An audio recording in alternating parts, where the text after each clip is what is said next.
خبیث جن کا ذکر ہے جس نے تخت بلقیس لانے کا دعویٰ کیا تھا، کیا وہ جن تھا یا کوئی اور مخلوق؟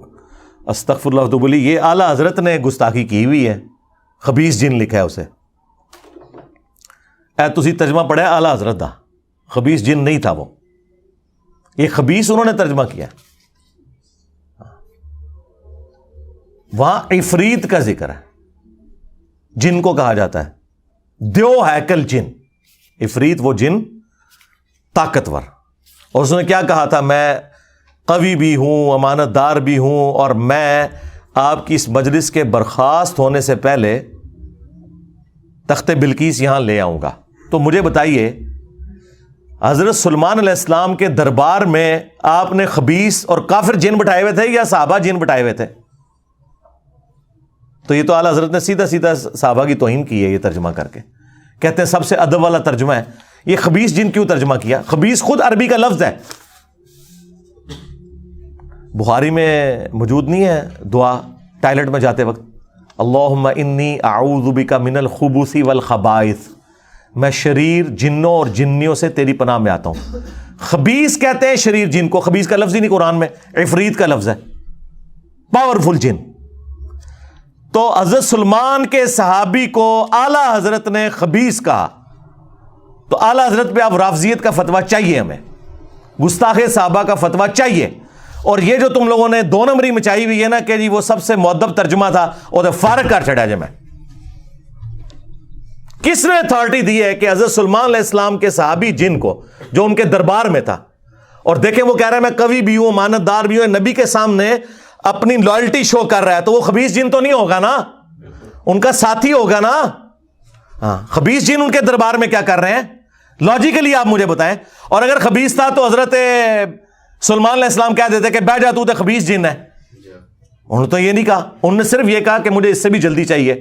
تو پھر حضرت آصف بن برخیہ جو اسرائیلی کتابوں میں ملتا ہے، سنن نسائی الکبریٰ کے اندر بھی موجود ہے، آصف نام کا ایک شخص تھا جو سورہ نمل میں آیا کہ اس کے پاس کتاب کا علم تھا، اس نے کہا کہ میں آپ کی پلک جھپکنے سے پہلے وہ لے آؤں گا، اور وہ لے آیا۔ اس میں میری تفصیلی ویڈیو دیکھ لیں، اس میں سے جو انہوں نے اپنے صوفیاء کی جو کہانیاں ثابت کرنے کی کوشش کی ہے، میں نے پوری انجینئرنگ کی ہے اس واقعے کی، وہ آپ جا کے دیکھیں۔ تخت بلقیس والا واقعہ بھی، موسیٰ اور خضر علیہ السلام والا واقعہ بھی، ایک ایک شیطنت ان کی میں نے کھولی ہوئی ہے، وہ آج ٹاپک نہیں ورنہ اور طرف چل پڑے گا۔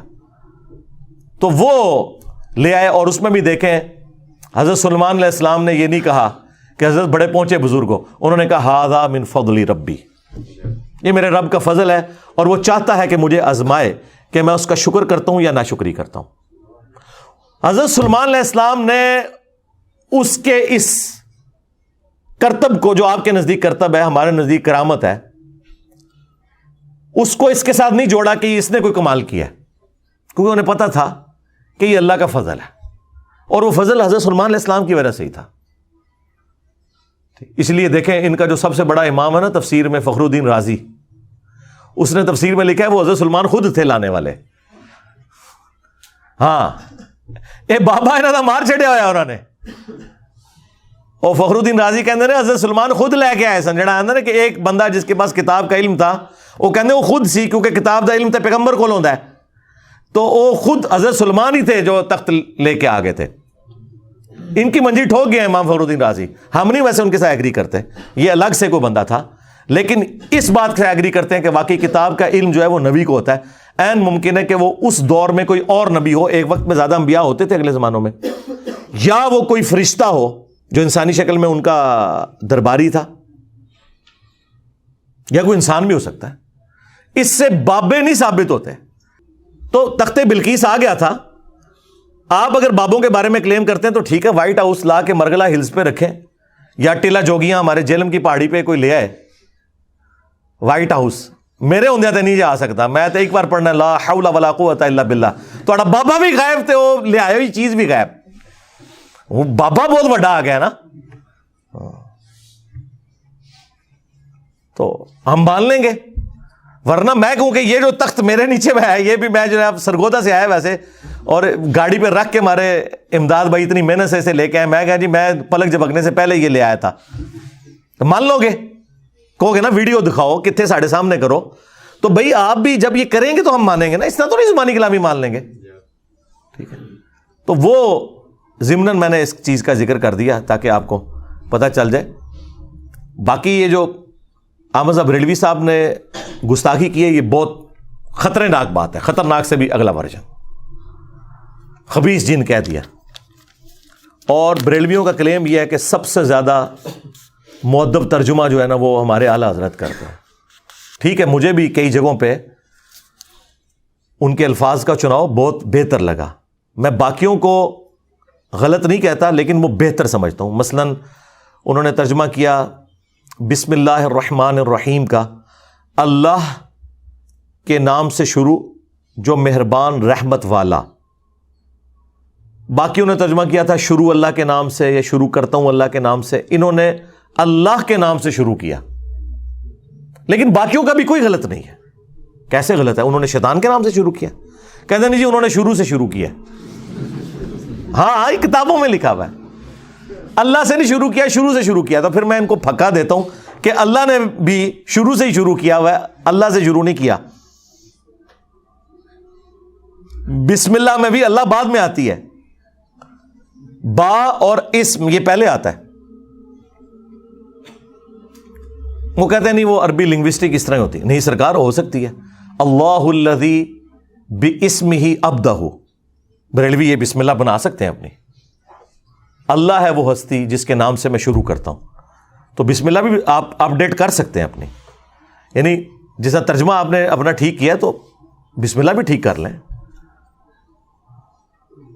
تو اللہ کو عربی آتی تھی, اللہ یوں بھی بسم اللہ نازل فرما سکتا تھا. اللہ الذی, اور یہ تو قرآن میں ہے نا, هو اللہ الذی, اللہ الذی باسمہ ابدہ, اللہ ہے وہ ہستی جس کے نام سے میں ابتدا کرتا ہوں.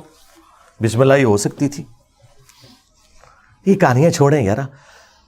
10 صحابہ اولو العزم آ جائیں نا عشرہ مبشرہ جنہیں اردو آتی ہو, ہم انہیں قرآن کی عربی کا ایک صفحہ دیں اور کہ اس کا ترجمہ کرو, کیا 10 کے 10 ایک طرح کے الفاظ کے ساتھ ترجمہ کریں گے؟ ہو ہی نہیں سکتا. ہاں مفہوم ایک ہوگا. یہ ہو ہی نہیں سکتا کہ ایک زبان دوسری میں ٹرانسلیٹ ہو تو الفاظ کا چناؤ ایک جیسا ہو. مفہوم ایک ہی ہوگا. آپ 10 PhD انگلش لے آئیں, انہیں آپ انگلش کا ایک مضمون دیں اور انہیں اردو بھی آتی ہو, انہیں کہیں اسے اردو میں ٹرانسلیٹ کرو, کیا ورڈ بائی ورڈ ایک ایک لفظ ملتا جلتا ہوگا؟ نہیں, مفہوم ایک جیسا ہوگا. تو یہاں پہ بھی مفہوم کے اوپر جایا کریں. مفہوم ایک جیسا, الفاظ کے چناؤ میں فرق ہو سکتا ہے. اللہ تعالیٰ نے جو الفاظ استعمال کیے ہیں اس کے ایکویلنٹ اگر دوسری زبان کے اندر کوئی سمجھتا ہے کہ اس کی بجائے یہ لفظ استعمال ہونا چاہیے, اس کا رائٹ ہے, کرے, دوسرے کے اوپر نہ کرے. واللہ خیر الماکرین کا ترجمہ باقی لوگوں نے کیا اللہ سب سے بہترین مکر فرمانے والا ہے. بریلوی کہتے ہیں دیکھو جی انہوں نے اللہ کو مکار کہہ دیا. او بھائی یہ عربی میں لفظ استعمال ہوا ہے خیر الماکرین. وہ کہتے ہیں نہیں تدبیر ہونا چاہیے. تدبیر خود عربی کا لفظ ہے, اللہ نے تو نہیں یوز کیا. کہتے ہیں دیکھیں جی اعلیٰ حضرت نے کتنا پیارا ترجمہ کیا ہے, وَمَكَرُوا وَمَكَرَ اللَّهُ وَاللَّهُ خَيْرُ الْمَاكِرِينَ. انہوں نے بھی مکر کیا اور اللہ نے بھی اپنی خفیہ تدبیر فرمائی, اور اللہ سب سے بہتر خفیہ تدبیر فرمانے والا ہے.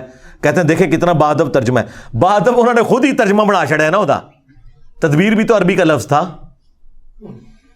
تو جنہوں نے یہ ترجمہ کیا کہ انہوں نے بھی مکر کیا, اللہ نے بھی مکر کیا, اور اللہ سب سے بہتر مکر فرمانے والا ہے, تو اس مکر سے مراد جیسا کہ اللہ کی شان کے لائق ہے. اللہ نے تو دونوں کے لیے مکر کا لفظ استعمال کیا, اس میں کون سی تکلیف ہو گئی؟ ہاں آپ یہ کہہ سکتے ہیں کہ یہ بہتر تھا, یہ نہ کہ انہوں نے گستاخی کی ہے, یہ ظلم ہے.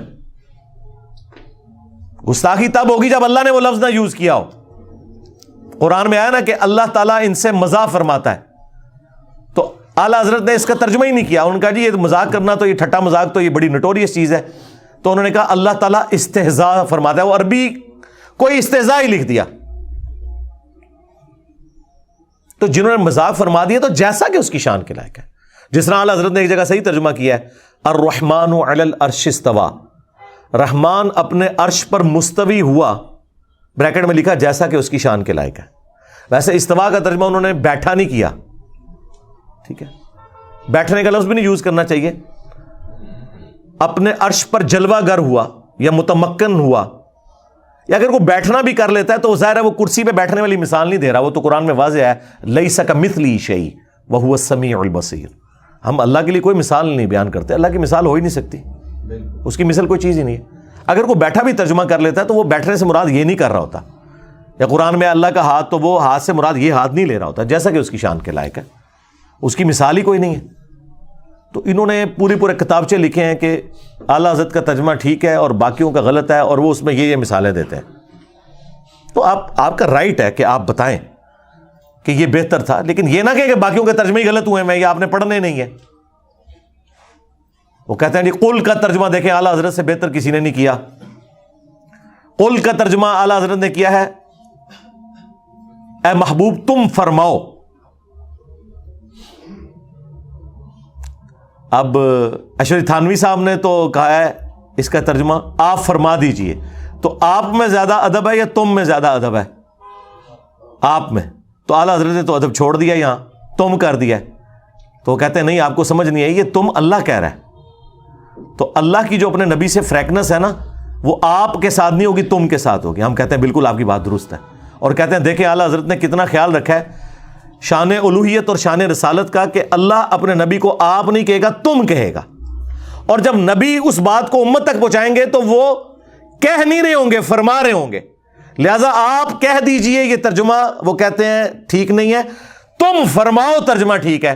کہ اللہ تو اپنے نبی کو تم کہے گا نا، کیونکہ خالق اور مخلوق کا فرق ہے. شکر ہے ادھر انہوں نے مانا ہوا یہ فرق، نہیں تو توحید ان کو سمجھانی پڑتی ہے کہ بھائی خالق اور مخلوق کا فرق بہت بڑا ہے. اور امت سے جب وہ کہیں گے تو وہ فرما رہے ہوں گے، کہہ نہیں رہے ہوں گے، کیونکہ امت کو ان کا ارشاد ہے. تو تم فرماؤ، ہم کہتے ہیں بالکل بہت پیارا ترجمہ ہے، تم فرماؤ. لیکن آپ کہہ دیجئے یہ بھی کوئی غلط ترجمہ نہیں ہے، کسی بری انٹینشن کے ساتھ نہیں ہے. اس طرح وہ کمپیریزن کروا رہے ہوتے ہیں. میں تو کہتا ہوں جس مکتب فکر سے آپ تعلق رکھتے ہیں ترجمہ پڑھیں، آپ کا رائٹ ہے. ڈنڈی اکا دکا جگہ پہ جہاں پہ لوگوں نے ماری ہے نا وہ پکڑی جاتی ہے. اس کی وجہ سے آپ کسی کو یہ نہ کہیں کہ آپ فلاں کا ترجمہ پڑھیں فلاں کا نہیں.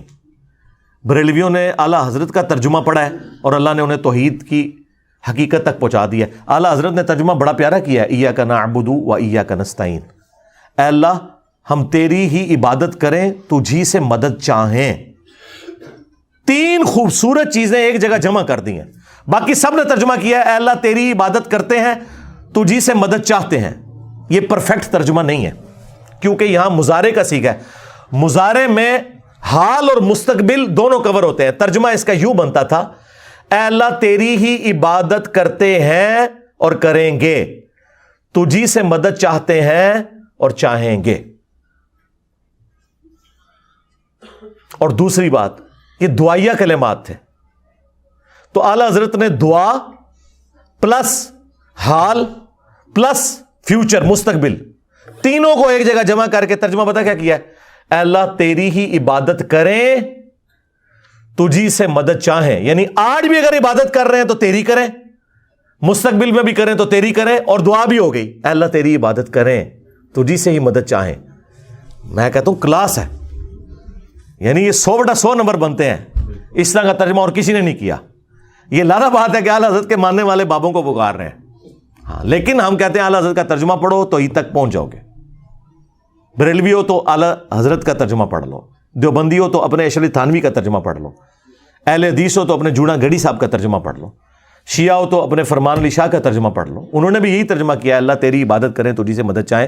بعد میں بے شک وہ پکارتے رہے یا علی مدد کہتے رہے یا شیخ عبد القادر جیلانی مدد کہتے رہے، اسے کوئی فرق نہیں پڑتا. قرآن میں تو یہی لکھا ہوا نا.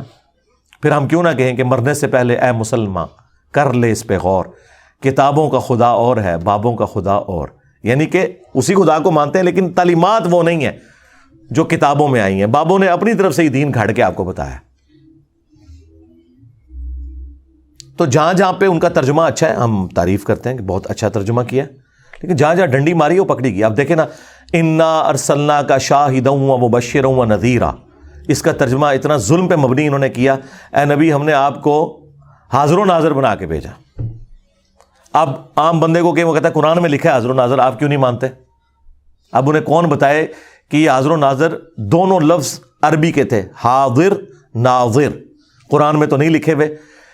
قرآن کے جو الفاظ ہیں وہ ہے شاہد، تو شاہد کا ترجمہ انہوں نے کر دیا ہے حاضر و ناظر. اب اس کی وجہ سے مصیبت کھڑی ہوگی. اسی وجہ سے پھر اہل حدیث دیوبندی کہتے ہیں جی اعلیٰ حضرت نے ترجمہ چینج کر دیا. ہم کہتے ہیں کوئی فرق نہیں پڑتا, اعلیٰ حضرت نے اپنی ڈنڈی خود ہی پکڑ لی ہے. ہر جگہ تو بندہ ڈنڈی نہ مار سکتا. یہی شاہد کا لفظ, شہید کا لفظ جب آیا ہے نا سورۃ البقرہ میں پارہ نمبر 2 کے آغاز کے اندر, اعلیٰ حضرت ان فوت ہو گئے نے, رجوع ہی نہیں کر سکتے, نہیں تو رجوع کروا لیں. آیت نمبر 143, وَكَذَلِكَ جَعَلْنَاكُمْ أُمَّةً وَسَطًا, اور اس طریقے سے ہم نے تمہیں معتدل امت بنایا ہے, لِتَكُونُوا شُهَدَاءَ عَلَى النَّاسِ, تاکہ تم حاضر و ناظر بن جاؤ لوگوں پر, پوری امت حاضر و ناظر. اب میں وہ ترجمہ وہ کر رہا ہوں. وَيَكُونَ الرَّسُولُ عَلَيْكُمْ شَهِيدًا, اور رسول اللہ تم پر گواہ بن جائیں, تم پر حاضر و ناظر ہو جائیں. اب یہاں پہ امت کو پہلے حاضر و ناظر ماننا پڑنا تھا اور نبی علیہ السلام کو بعد میں. اب اعلیٰ حضرت نے یہاں ترجمہ ٹھیک کیا ہے, تاکہ تم گواہ بن جاؤ اور لوگوں پر, اور یہ رسول تم پر گواہ. آئے ہو نا داڑھ تھلے اعلیٰ حضرت جی, اپنا خود ترجمہ وائلیٹ کر دیا. یہی ترجمہ تھا وہ اِنَّا أَرْسَلْنَاكَ شَاهِدًا وَمُبَشِّرًا وَنَذِيرًا میں, وہاں انہوں نے اور ترجمہ کر دیا. لیکن سورہ البقرہ کی آیت نمبر 143 میں انہوں نے وہی ترجمہ کیا جو بنتا تھا, یعنی شہادت علی الناس ہم دے رہے ہیں. مولانا مودودی کی ایک کتاب بھی ہے شہادت علی الناس, یعنی اس امت کا کام ہے کہ وہ ختم نبوت کی برکت سے, نبی علیہ السلام کے بعد تو کوئی پیغمبر نہیں آنا, وہ رسول اللہ کے بہاف پہ اللہ کی اور دین کی گواہی دے گی اور لوگوں کے سامنے یعنی دین کا پیغام پہنچائے گی, جس طرح نبی علیہ السلام نے شہادت علی الناس کی اپنے زمانے کے لوگوں کے اوپر. اور اس کے کانٹیکسٹ میں بخاری میں حدیث بھی ہے کہ قیامت والے دن حضرت نوح علیہ السلام کے امتی انکار کر دیں گے کہ ہمارے نبی نے ہم تک پیغام ہی نہیں پہنچایا, تو رسول اللہ کی امت گواہی دے گی کہ حضرت نوح علیہ السلام نے پیغام پہنچایا تھا. حضرت نوح کے حق میں وہ امت کہے گی کہ جی آپ گواہ لے کے ہیں, تو حضور کی امت کہے گی کہ ہم گواہی دیتے ہیں. تو حضور کی امت نے حضرت نوح علیہ السلام کا زمانہ پایا ہوا ہے, کیسے گواہی دیں گے؟ قرآن کے ہونے پہ, کہ قرآن میں آیا تھا کہ سورہ نوح موجود تھی, سورہ ہود موجود تھی, سورۃ الاعراف موجود تھی, کہ کتنی محنت کے ساتھ اس شخص نے 950 سال تک توحید کا علم بلند کیا, تب بھی امت میں سے چند لوگوں نے صرف حق قبول کیا. تو یہ امت محمدیہ گواہی دے گی. تو نبی علیہ السلام نے اس آیت کے کانٹیکسٹ میں فرمایا کہ یہ امت گواہ ہوگی اگلی امتوں کے اوپر بھی, ان کے نبیوں کے حق میں گواہی دے گی قرآن کی برکت سے. یہ نہیں کہ حاضر و ناظر تھی. یہاں پہ ڈنڈی اعلیٰ حضرت مار گئے اور وہ ڈنڈی پکڑی گئی. پھر سورۃ القصص میں ایسے پکڑی گئی کہ سورہ آل عمران میں, سورہ قصص میں اور کئی جگہوں پہ آیا کہ اے نبی آپ موجود نہیں تھے جب ہم نے موسیٰ علیہ السلام کو کوہ طور کے پاس پکارا تھا. اور اللہ تعالیٰ اپنے نبی کی نبوت کی دلیل یہ بتا رہا ہے کہ تم میں وہ شخص ہے جو اپنی پیدائش سے 1400 سال پہلے, آلموسٹ 1400 سال بھی نہیں, 2000 سال پہلے, حضرت عیسیٰ علیہ السلام سے 1400 سال پہلے کا زمانہ ہے حضرت موسیٰ کا, اپنی پیدائش سے 2000 سال پہلے کے زمانے میں جو پیغمبر موسیٰ علیہ السلام آئے تھے, ان کی جو کوہ طور پہ ملاقات ہوئی تھی اللہ تعالیٰ کے ساتھ, جیسا کہ اس کی شان کے لائق ہے, وہ بتا رہے ہیں. تو اللہ تعالیٰ فرماتا ہے نبی تم وہاں موجود نہیں تھے جب ہم نے موسیٰ علیہ السلام کو ندا دی تھی, تب بھی تم بتا رہے ہو, تو اس کا مطلب ہے تمہارے پاس اللہ کی وحی آتی ہے. اللہ کے نبی کی نبوت کی دلیل بنایا جا رہا تھا, لیکن ساتھ ایک مسئلہ بھی کلیئر ہو گیا کہ حضور وہاں پہ حاضر نہیں تھے, کیونکہ ان کا یہ عقیدہ ہے, مفتی احمد یار خان نعیمی نے جال حق میں لکھا ہے کہ حضور اگلی امتوں میں بھی حاضر و ناظر تھے, صرف اس امت میں نہیں. تو قرآن میں تو لکھا ہے نبی تم وہاں موجود نہیں تھے. تو پتہ کیا کہتے ہیں, وہ کہتے ہیں قرآن نے حاضر کی نفی کی ہے, ناظر کی نہیں کی ہے. یعنی وہاں موجود نہیں تھے, لیکن عالم ارواح میں یہ منظر دیکھ رہے تھے جس طرح آج قبر مبارک میں پوری امت کو دیکھ رہے ہیں. کوئی عقیدہ بنا لیا. ہم پھر کیا کہتے ہیں, رکو ذرا, صبر کرو, آگے چل, سورہ قصص پڑھ, اس میں اللہ تعالیٰ نے فرمایا اے نبی نہ تو آپ وہاں موجود تھے, اور وما کنت من الشاہدین, نہ تم دیکھنے والوں میں شامل تھے, نہ تم حاضر تھے نہ تم ناظر تھے. اس کا ترجمہ آ کے اعلیٰ حضرت نے ڈنڈی مار کے چینج ہی کر دیا اور بدل دیا. کیونکہ انہیں حاضر و ناظر کی نفی کرنی پڑی. شاہد وہی لفظ آیا یہاں پہ, وما کنت من الشاہدین, نہ آپ شاہدین میں تھے. اور اس سے بڑی ڈنڈی ماری مفتی احمد یار خان نعیمی نے. اس نے حاضر و ناظر کے حق میں جو دلائل دیے نا, جال حق اپنی کتاب کے اندر, اس میں جب یہ اعتراض آیا نا کہ قرآن میں تو جگہ جگہ آیا کہ نبی تم وہاں موجود نہیں تھے, اور اس میں سورہ قصص بھی اس بندے نے ذکر کی, تو اس نے سورہ قصص کی آیت آدھی لکھی اور جواب میں لکھا یہاں تو صرف یہ لکھا ہے کہ وہاں موجود نہیں تھے, یہ تو نہیں لکھا ہوا کہ وہاں شاہد نہیں تھے. حالانکہ لکھا ہوا تھا, وہ آیت ہی کاٹ دی, وما کنت من الشاہدین, پہلا حصہ لکھ دیا کہ نبی تم وہاں موجود نہیں تھے. یہ اگر کسی نے کیا ہے تو وہ جو قرآن میں آتا ہے نا کہ جو لوگ ہماری آیات میں ہمیں ہرانے کی کوشش کریں گے ہم ان کے ساتھ پھر وہ حشر کریں گے, اس شخص نے اللہ کو قرآن کی آیات میں ہرانے کی کوشش کی ہے. آیت آدھی لکھ دی اور جواب الٹ دیا کہ اس میں تو یہ لکھے وہاں موجود نہیں تھے, یہ تو نہیں ہے کہ گواہ نہیں تھے, لکھا ہوا ہے جناب وما کنت من الشاہدین. اسی لیے میرا کلپ بھی اپلوڈ ہوا تھا, قرآن میں تحریف کرنے والا مفتی. قرآن کی عربی میں کوئی تحریف نہیں کر سکتا, بس اس کی گارنٹی ہے. ترجمے میں, تفاسیر میں علماء کرام نے وہ کچھ کیا ہے کہ آج امت یہ ساری گمراہیاں انہی کی وجہ سے بھوگت رہی ہے. گارنٹی صرف ٹیکسٹ کی ہے, انا نحن نزلنا الذکر وانا لہ لحافظون. اور وہ جو ترجمے میں بھی ڈنڈی ہے وہ بھی خود ان کے اپنے ترجمے سے پکڑی جاتی ہے. اس لیے میں کہتا ہوں آپ یہ نہ کہیں کہ فلاں کا پڑھو فلاں کا نہ پڑھو, خود ہی جب کوئی پورا ٹوٹالٹی میں قرآن پڑھے گا اسے پتہ چل جائے گا کہ کیا ہوا ہے. اسی طریقے سے جہاں جہاں کوئی سخت آیات آتی ہیں نا اور اعلیٰ حضرت کا دل نہیں مانتا اور وہ سمجھتے ہیں یہاں حضور کی گستاخی ہو جائے گی, وہ مخاطب تو رسول اللہ کو کیا ہوتا ہے, لیکن وہ اس کو ہٹا کے اے سننے والے. سورۃ الانعام میں آیا نا کہ وہ نبی سے منہ مانگا معجزہ مانگتے تھے, تو اللہ تعالیٰ نے فرمایا کہ اے نبی اگر تم سے ہو سکے نا تو زمین میں کوئی سرنگ تلاش کر لو یا آسمان میں کوئی سیڑھی لگا لو, ان کو معجزہ لا کے دکھا دو, ہم تو معجزہ نہیں دکھائیں گے. اور اس میں یہاں تک الفاظ آئے کہ جاہلوں میں نہ ہو. اب ظاہر ہے وہ سمجھ رہے تھے کہ بھئی اللہ تعالیٰ تو اپنے نبی کو اس طرح نہیں کہہ سکتا. بھئی اللہ ہے, اللہ اپنے بندوں کو جس طریقے سے مرضی کرے. ڈاکٹر اسرار صاحب بھی ڈر گئے, یہاں ترجمہ انہوں نے کیا ہے نبی جذباتی نہ ہو. ٹھیک ہے سرکار, اس سے کیا فرق پڑتا ہے؟ اللہ تعالیٰ نے تو حضرت نوح علیہ السلام کے لیے بھی کہا تھا کہ تم اس چیز کے بارے میں سوال نہ کرو جس کے بارے میں تمہیں علم نہیں ہے, جب انہوں نے اپنے کافر بیٹے کے لیے دعا کی تھی. وہاں پہ بھی الفاظ ہیں نوح جاہلوں میں شامل نہ ہو. وہاں تو حضرت نوح علیہ السلام کو مینشن کر کے اللہ نے کہا ہے. چلو یہاں تو تم سننے والے ترجمہ کر لو گے, وہاں کیا کرو گے؟ وہاں تو نوح علیہ السلام کو مخاطب کیا جا رہا ہے. یہ تو نہیں ہو سکتا کہ نوح علیہ السلام کے لیے آپ یہ لفظ مان لیں اللہ کی طرف سے اور نبی کے لیے نہ مانیں, وہ بھی تو پیغمبر ہیں. لیکن چند کریٹیکل آیات شکر ہے ایسی ہیں جس کا ترجمہ اعلیٰ حضرت نے بھی چینج نہیں کیا.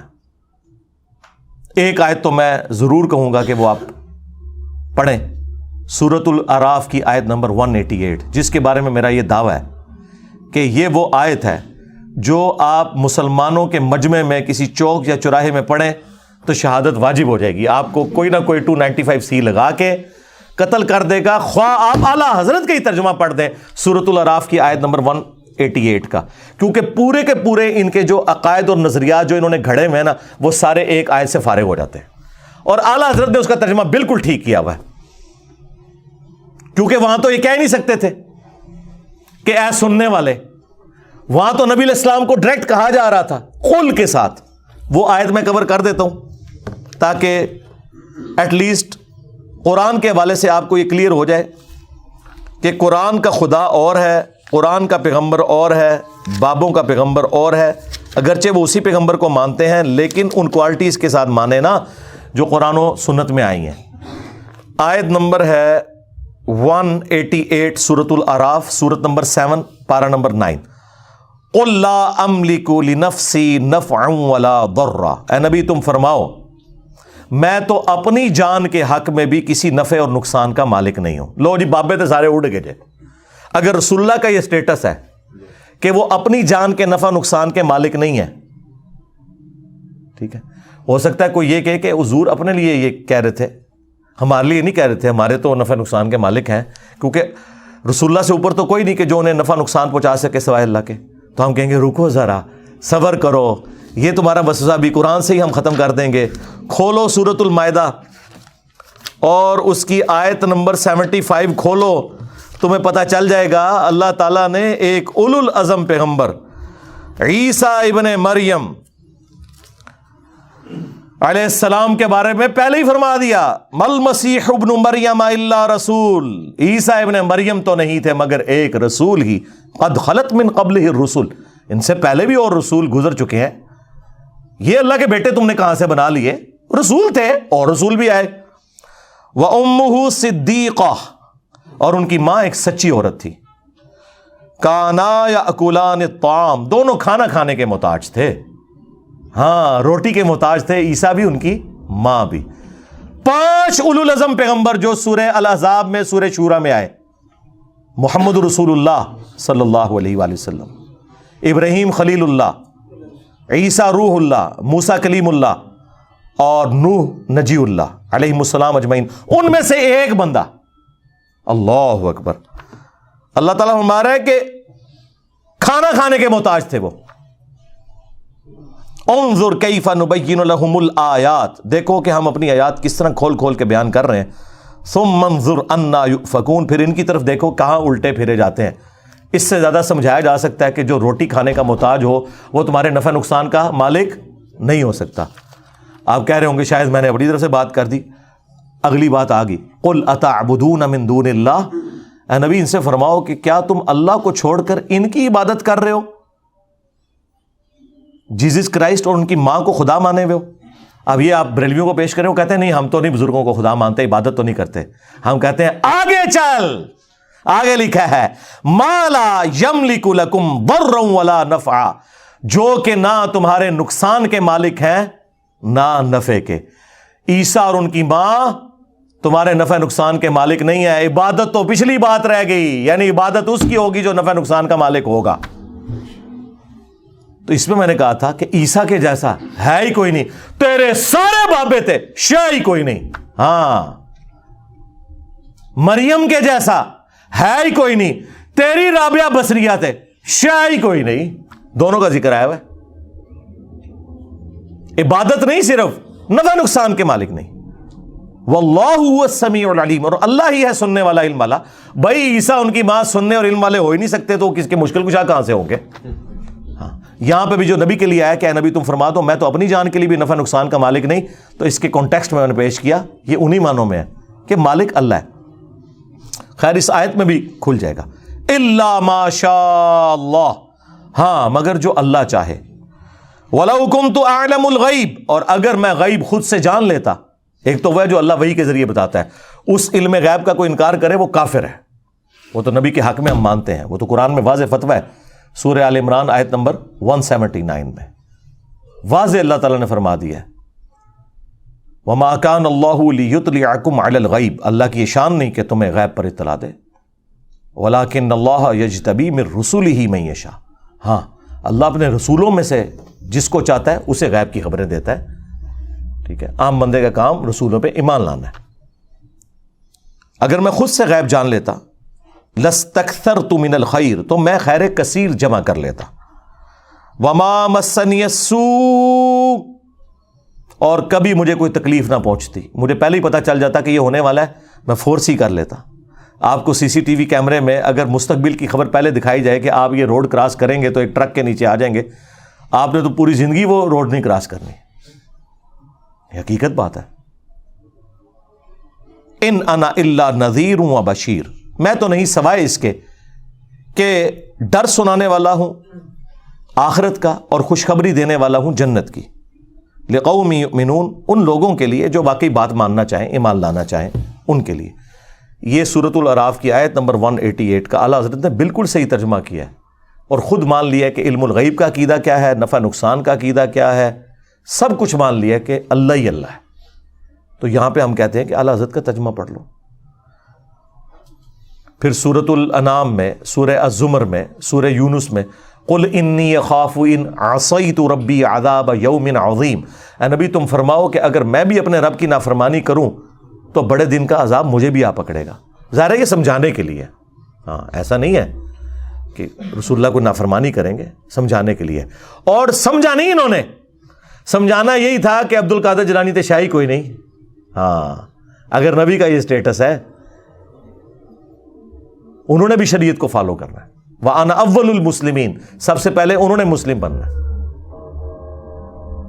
پھر جو سورۃ الاحقاف کی آیت ہے، نبی تم فرماؤ میں کوئی نیا رسول نہیں ہوں، مجھ سے پہلے بھی رسول آئے ہیں، اور مجھے تو خود نہیں پتا کہ خود تمہارے ساتھ اور خود میرے ساتھ کیا ہونے والا ہے معاملہ. یعنی حضور کو تو نہیں پتا تھا کہ کب معجزات ظاہر ہوں گے، کیا ہوگا. اس سے مراد رسول اللہ کی آخرت کا معاملہ نہیں ہے، ظاہر ہے وہ تو قطعی جنتی ہیں، پورا دین اس پہ کھڑا ہے. لیکن یہ بتایا جا رہا ہے کہ جو آپ کو کہتے ہیں نا ہمارے سلسلے میں مرید ہو جاؤ، ہم اس وقت تک جنت میں نہیں جائیں گے جب تک کہ سارے مریدوں کو لے نہ جائیے، کتنے نہ لے جائیے. ہاں تو رسول اللہ تو یہ فرما رہے ہیں مستقبل اللہ اور اس کے بندوں کا معاملہ ہے. حضور جب یہ کہہ رہے تھے نا بخاری مسلم میں کہ اے نبی کے چچا عباس، میرے مال سے جو لینا ہے لے لے، اگر اللہ نے تجھے پکڑ لیا میں کچھ کام نہیں آؤں گا. اے نبی کی پھوپھی صفیہ، میرے مال سے جو لینا ہے لے لے، اگر اللہ کے حضور پکڑی گئی میں تیرے کچھ کام نہیں آؤں گا. اور اے نبی کی بیٹی فاطمہ، کون فاطمہ؟ جنتی عورتوں کی سردار. ہاں کون فاطمہ؟ میرے جگر کا ٹکڑا، نبی الاسلام نے فرمایا. جنتی عورتوں کی سردار بھی بخاری مسلم میں، جگر کا ٹکڑا بھی بخاری مسلم میں. جس نے اسے تکلیف دی اس نے مجھے تکلیف دی. لیکن حضور نے فرمایا میری بیٹی فاطمہ، میرے مال سے جو لینا ہے لے لے، اگر اللہ کے حضور تو پکڑی گئی نا میں تیرے کچھ کام نہیں آؤں گا. تو مجھے بتائیں، میں تو یہ پھر کہوں نا کہ فاطمہ کے جیسا ہے ہی کوئی نہیں. عبد القادر جیلانی تھے، شے ہی کوئی نہیں. بایزید بستامی تھے، شے ہی کوئی نہیں ان کے مقابلے پہ. تو اللہ کے بندو، قرآن و سنت اپنی تعلیمات کے اندر بالکل واضح ہے. اپنے ترجمے پڑھ کے دیکھ لو کیا بیان ہوا ہے.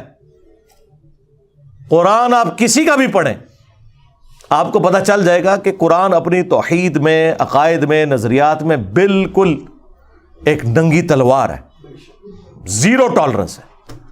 تو یہ اب چونکہ ایک پرچی آئی میرے پہ کیفیت طاری ہو گئی کہ میں نے آپ کو بتا دیا کہ یہ جو اعلیٰ حضرت کے ترجمے کے اعتبار سے جو انہوں نے ایک ڈھکوسلا سا کھڑا کیا ہوا ہے، تو یہ اتنا بھی کوئی معاملہ نہیں ہے جو انہوں نے کھڑا کیا جی اعلیٰ حضرت سے کوئی غلطیاں نہیں ہوئی ہیں.